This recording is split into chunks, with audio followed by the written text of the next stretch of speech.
So we come to the 14th move of the 18 form qigong sequence, but it's added on to the 8 brocades. 8 brocades at the beginning, 18, so it's 26 moves in all, 2 forms together. So this is like the 22nd move of the whole 26. That doesn't matter, you can do these separately, or so we go more into the breath really of each one, each time we go in the breath. The movement's secondary, you can take as long as you like on the movement. But with all the as within the traditional forms, these all specifically help, just like sort of like yoga asanas, they believe to help specific organs through nadis or meridians, whatever you like to call them. Nadis in Sanskrit, or the meridians, electromagnetic rivers linking to organs, etc. This one is believed to help the pericardium, bladder, bowels and stomach. But we're not going down that line. We're not going down the traditional route. We're going down the yogic, Pilates, hypnotic route with the breathing. Okay. So again, at the end of the day, it's just movement, and we're just linking it in a sort of breath synchronized motion manner, even sort of in a sort of vinyasa type way, breath synchronized motion in Sanskrit. Again, you have to need to know all that. So we're going to go straight in with the breathing, most important part. So the breathing, we're zipping up pelvic floor, scooping out abdominals, taking the navels towards the spine. Okay. In short, that throwing our corset, our transverse abdominis, the corset muscle, our powerhouse, our girdle of strength, 3 layers deep. Okay, and that's going to help us breathe into these lower lobes of lungs, the intercostals, the ribs, anywhere but the stomach. Okay, so just allow that to happen. Simply zip up pelvic floor, scoop out the abdominals. Breathe in from the nose and exhale through pursed lips. In the traditional Pilates manner, you exhale through pursed lips. That generally works like a cough or sneeze. If you get the two thumbs around the beeline from the hips all the way around. Just gonna change that. Low battery it says. So again, thumbs round here from the hips. That's the end of the pelvic floor, but the joint of the corset muscle, 3 layers deep, just all segmentally stabilising our spine. So again, they go together. Can't do one without the other. Engage the pelvic floor, the corset engages, or we tuck in the belly button and that throws on the pelvic floor. They go together. They link or lock cling film. So again, that just gives you an awareness. Sometimes it can be a bit like an amnesia. If you don't know these muscles are there, you can't use them in a correct manner. If you know they're there, you can use them in a correct manner. So naturally do that. Throw on that corset, zip up pelvic floor. That's going to help you breathe into these lower lobes of lungs. It's as if someone's pushing out from inside your rib cage and letting go. Or someone's just opening the umbrella inside your rib cage and letting go. Just simply adding width to them lungs as you breathe in. Organ deep, cell deep, even bone marrow deep into them lower lobes of lungs. Then exhale through pursed lips. Lovely. So that's the Pilates breath. Now, again, we're going to change that. We're going to close the mouth. Breathe in, follow the journey all the way in through the nose and out through the nose now. And that's going to create a longer breath, a longer filtering breath, as it were. Okay, so again, helps us lengthen the breath in a more sort of yogic manner. In a lot of these asanas, helps you lengthen the breath to melt into them postures. It's like a tool, it's like the bridge between the mind and the body. Okay, that breath, that sort of wheeler breath is lengthened. Okay, so again, what you'll find now, as you're doing that right now, you'll find the out breath wants to fall longer than the in breath in a natural way. Allow that to happen. Okay, allow that to happen. The out breath to fall longer than the in breath, and then in a more sort of hypnotic way or hypnotheric way, if that's a word, we're going to take our mind to the out breath and lengthen the out breath. Okay, a bit like sort of 7-11 breathing, that sort of thing. The out breath or the in breath's conscious thought, the out breath is subconscious thought. So as you're zipping up pelvic floor, scooping out your abdominals still, breathing out through the nose, and taking your mind to that out breath and consciously elongating it now, Okay, rather than the breath breathe you, you're breathing that out breath.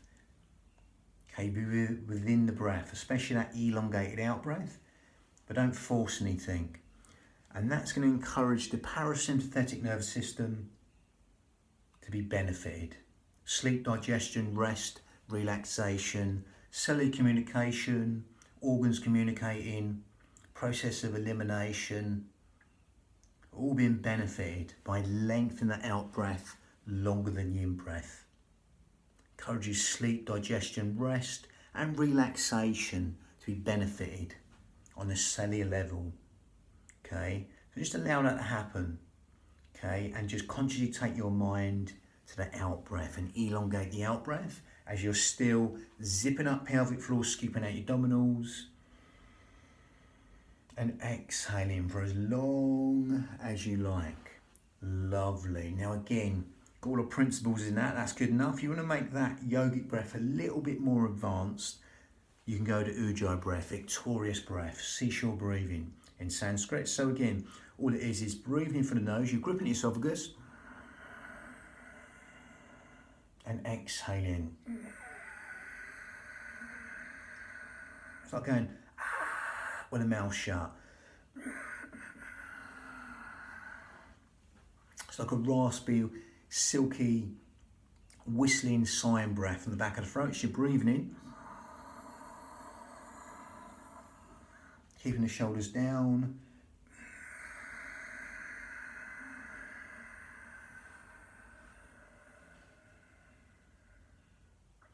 And you'll be able to hear the breath even more as you grip at your esophagus. That stimulates the thyroid gland, which helps us weight control, etc.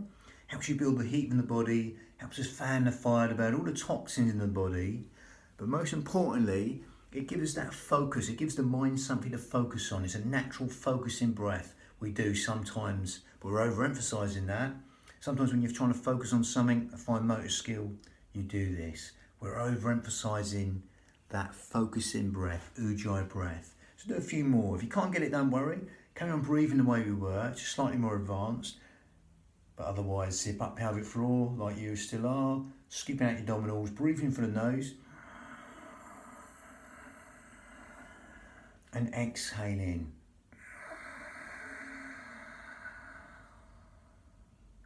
And you'll find the breath elongates even longer naturally because you've got this smaller filter again.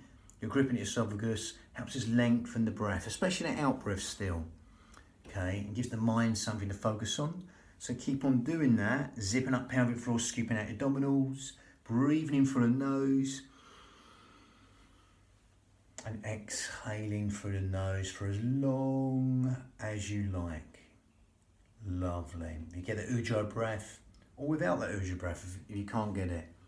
Okay, now again, we're going to link it to motion, nice simple one. It's just basically a punching motion from a kata. But again, as with all these, we're going to stick to the Iyengar principles, Iyengar yoga principles. Now again, horse riding stance slightly wider. I would come, if you've got any problems with knees, I'm going to stick, there's lots of, knees past toes with squats, etc. But again, I'm going to stick to the old school way, the more Iyengar principles for any injuries, etc. alignment. But again, if you want to do different, you can always do different. But again, knees in line with toes, no further. And that's fine. Again, if that's far enough, that's great. If that's too much, stand up. You've got real severe knee problems, stand up. If you want to come down in a squat, you can do, as with all these qigong or body systems, only go as deep as you like. Make them unique to you. If you want to go deeper, you go tailbone deep, but only as low as you can still keep your knees in line with toes. Now again, you start static or you'll be coming up and down. But again, we're going to add a little bit of movement with these. So again, basically it's hands supinated, shoulders down. This will want to happen. Okay, I'm going to go back and get the legs in a minute. But again, we're just exhaling down. Only as low as you keep the knees in line with toes. Breathing in, coming back. Don't let this happen. Shoulders down. Imagine a trickle of water just running down your back and dispersing. Mounting shoulders over hips, head over shoulders. Lengthen up for the crown as if there's a puppet string, a hook, a brace. Putting your head up towards the ceiling. We're going to elongate the out breath as we exhale, as we pronate the hand here and breathing, come back. Again, you're looking for the base of the crane to be nice and still. It's just the levers moving.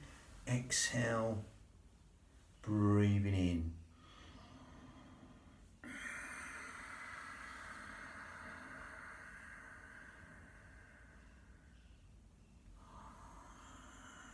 Again, not really too specific. If it finishes, before you get down, if you can make the breath last with the motion, feel free. If you can't, just get down there and elongate the out breath. And breathing, come back. I'll come back and demonstrate. Again, horse riding stance here. You can have the feet slightly out, but not too much. Not sort of Charlie Chaplin, but again, knees and arm and toes, exhale down. Breathing, come back. Again, make this unique to you. Remember, it's your qigong. It's your union of your mind and body with all these body systems. Exhaling down, breathing in, coming and back up. If you want to stay up high, you can do this here, or go down and stay down there, statically. Again, feet can be wider. Sort of horse riding stance, the more natural way, or you can turn the feet in. If you feel it a little bit too much on the knees, we don't rigidly force them in, but you can just take them in a little bit, or you can have to sort of slightly out here, but nearly sort of sumo stance. If you feel it on the knees, just bring them in a little bit, and don't come down, don't come down so deep with a squat, just stay up high. So it's a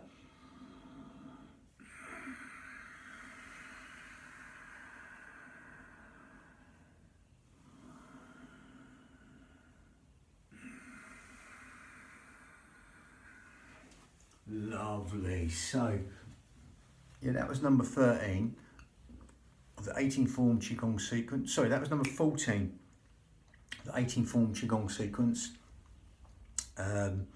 which is the 20. We got 2 forms together, so that's 22 to 26, and we got the wild goose next. Lovely, bang.